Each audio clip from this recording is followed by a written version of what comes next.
নমস্কার। আজকে ডান্সার্স গিল্ডের উপস্থাপনা পরমা প্রকৃতি। পরমা প্রকৃতি ডক্টর মঞ্জুশ্রী চাকি সরকার এবং রঞ্জাবতী সরকারের নৃত্য নির্মাণ এবং নৃত্য ভাবনায় ঋদ্ধ নবনৃত্যের শৈলীতে রচিত। নবনৃত্য ভারতের আধুনিক নৃত্য আন্দোলনের এক অন্যতম সংযোজন, বিংশ শতকের যাত্রাপথের শেষতম মাইলফলক। ভারতীয় নৃত্য যে সময় আধুনিক থেকে হয়ে ওঠে সমকালীন, নবনৃত্যের জন্ম ঠিক সেই ক্রান্তিকালে।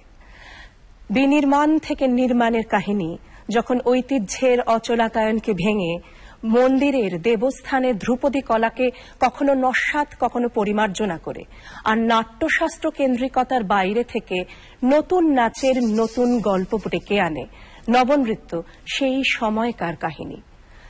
মঞ্জুশ্রী চাকি সরকার এবং রঞ্জাবতী সরকারের জীবন এবং সৃজনের কাহিনী ডান্সার্স গিল্ডের চোখে নবনৃত্য, যে নবনৃত্যের জন্ম হয়েছিল বিংশ শতকের গোড়ায় আর যার জন্মস্থান কলকাতায়। যে কলকাতা শহরে একের পর এক আধুনিক নৃত্যের আন্দোলনের পুরোধারা, কখনো রবীন্দ্রনাথ, কখনো উদয়শঙ্কর, কখনো আইপিটি এর নৃত্য আন্দোলন নতুন নাচকে নতুন সমাজের কাছে নতুন সমকালীনতায় উপস্থাপন করেছিল। নবনৃত্য সেই বহমান পরম্পরারই উত্তরসূরি। আর সেইভাবে দেখতে গেলে এই পরম্পরা কিন্তু কোনো বিরামহীন অখণ্ড একমাত্রিক নৃত্যের কথা বলে না। প্রতিটি নৃত্য তাদের আপাদমস্তক স্বাতন্ত্র্যে নিজ বৈশিষ্ট্যে উজ্জ্বল।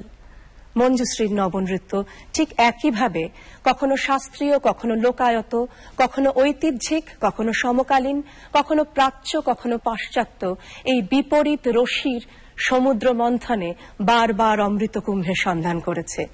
আর তার সমকালীনতা বারবার পুরনোকে ছুঁয়ে, পুরনোকে ছেড়ে নতুনকে ছুঁতে পা বাড়িয়েছে। নবনৃত্য এমনই এক চিন্তা, আদর্শ আর আঙ্গিকের নাম।